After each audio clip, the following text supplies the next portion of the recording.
We are at the Barracuda Wall, the famous Barracuda Wall on Melrose. And we are waiting for Shepard Fairey to show up today. He's agreed to help us put up a 60-foot mural.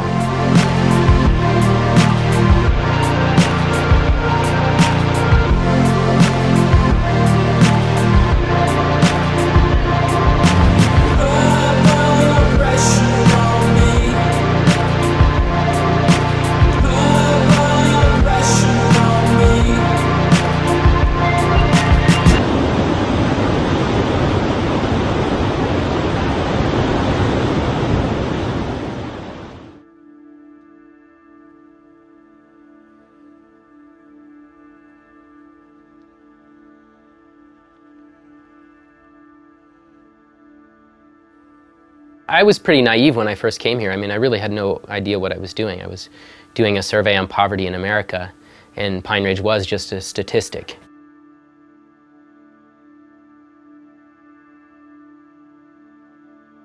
In the beginning, there was me seeing this extreme poverty and violence and gangs and saying, whoa, I have to get that. This is crazy. There are gangs in a town of 300 in the plains of South Dakota. And so I wanted that story. Yeah, I had my own agenda. My agenda was, I have to get this because I can't believe this exists. I just put myself out there and put myself in a vulnerable situation where I'm just a guy walking around the streets and people saw me and wanted to know what I was doing and just took me in. If you put yourself out there, you get taken in. And so the people that let me in, they just happened to be in a dark world. And so I used that as an opportunity to talk about genocide and to talk about what it means to grow up in a prisoner of war camp where one day the guards went away.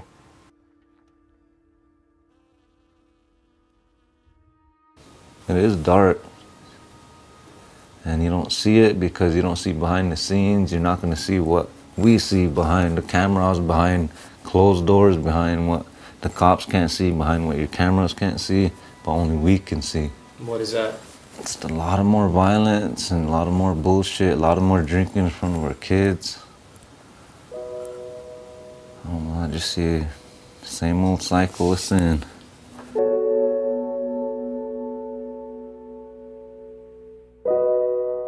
Manderson is the place that I landed when I first came here 7 years ago, and I think statistically it's the most violent. A lot of the kids call it Murderville.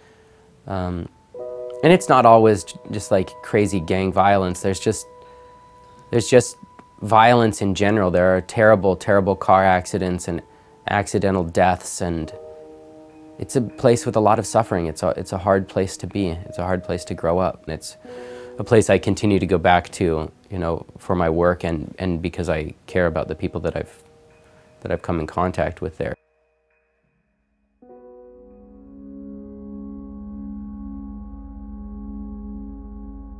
I failed for a long time in this project in not telling the story right. In some ways, really poor places are quite easy to photograph. And that's kind of a sad thing because I think it's why people end up not going very deep, is because you can go into a place that is in really rough shape and make pretty textural photographs in a handful of days. And that's what a lot of the stories about Pine Ridge are, is some really pretty pictures of ugly things that are about violence and gangs and poverty, and that's it. And they stop there, and nobody looks into how did we arrive at that place? What is the history that created this poverty? You know, I got invited to do this TED Talk, and as I sat down with the work and thought, what do I want to say about this? This is an important moment and stage to make a statement about this work. I didn't want to make statements about the aesthetics of it or just about the severity of what people were going to be seeing. I wanted to really tie it to a history, and I think that it was in that moment that I really realized that this was the time to pick a side. The Lakota are one of many tribes that were moved off their land to prisoner of war camps, now called reservations.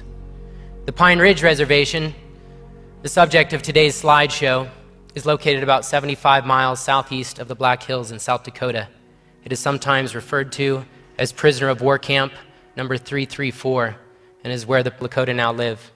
That was the moment it stopped being just about journalism, when I actually chose a side And I chose their side, and I chose to say what they wanted me to say. Whether it was realistic or journalistic no longer mattered.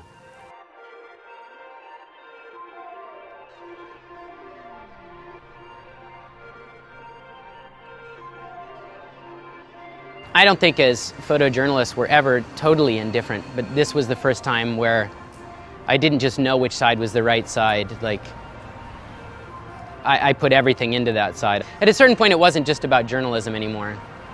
It was about giving a voice, and that needed to be a little more extreme. The photos kind of sell the story, but to transform that message from the pages of magazines into the streets, it needed some other layer. I think this speaks as something different because we're now involving activist artists and their networks.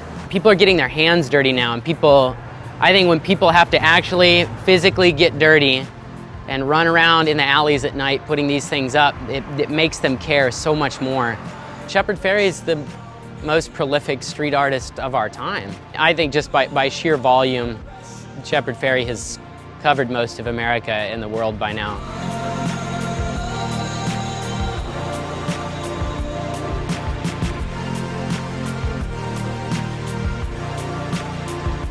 I saw Aaron's TED Talk and I was really moved by it. To me, this piece is about creating some curiosity and some compassion, some empathy toward what's happening to the people in the Pine Ridge Reservation. A lot of people don't think about the current living situation, the humanity of it. I think they think about maybe the historical problems of, cowboys and Indians and Manifest Destiny. But the amazing thing about art is that it can hit people in the gut and affect them emotionally and remind them that they need to be intellectually rigorous about the things that make them feel. And we're so numb to so many things because there's so much white noise, but art can remind people that they need to care.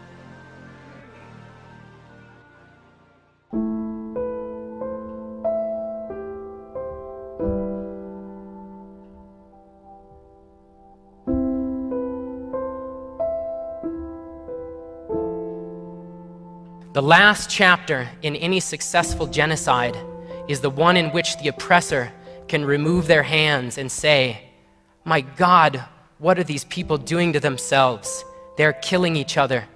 They're killing themselves while we watch them die." This is how we came to own these United States. This is the legacy of Manifest Destiny. Prisoners are still born into prisoner of war camps long after the guards are gone. These are the bones left after the best meat has been taken. A long time ago, a series of events was set in motion by a people who looked like me, eager to take the land and the water and the gold in the hills.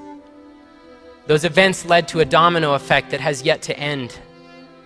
As removed as we, the dominant society, may feel from a massacre in 1890 or a series of broken treaties 150 years ago, I still have to ask you the question, how should you feel about the statistics of today?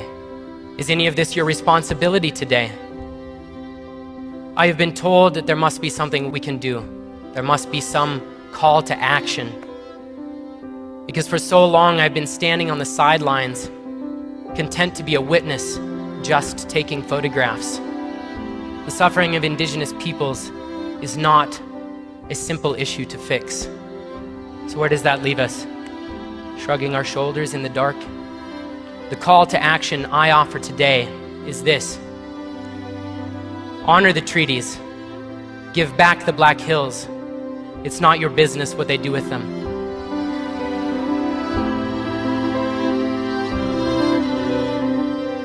I've realized really only in the last year, like even after the poster project, even after the Shepard Fairey project, that the only way that this will be really successful is if the people's actual voice is what's out there, not my interpretation of their voice or my photographs. I think that the end for this project really is when I can elevate the stage of the people and their voice to the point where it's visible enough that I can walk away and they'll still be there telling their stories. I think my hopes don't matter. My hopes for the people don't matter. You know, they're doing it. They're living it. I just want them to continue to be visible. I want to step off the stage and I want people to tell their own story, to make it known that they are still here.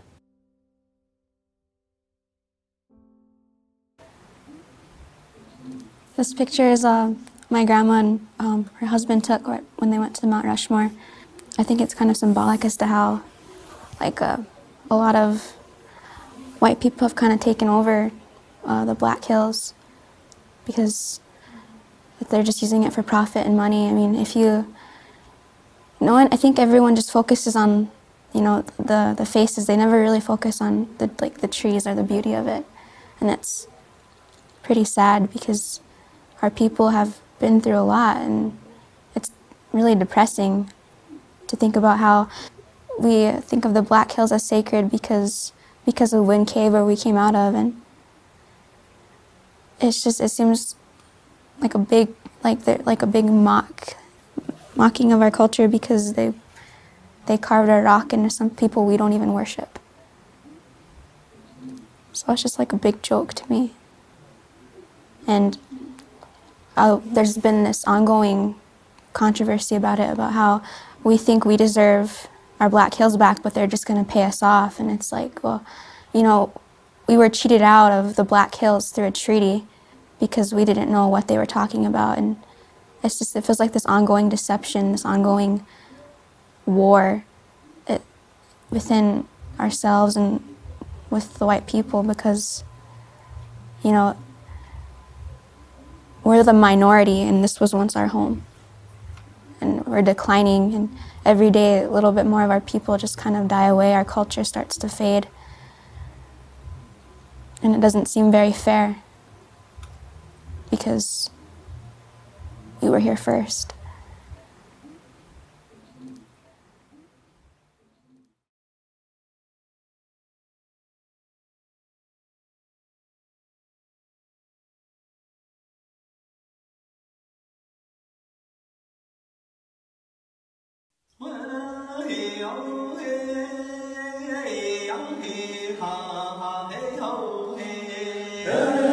Hey,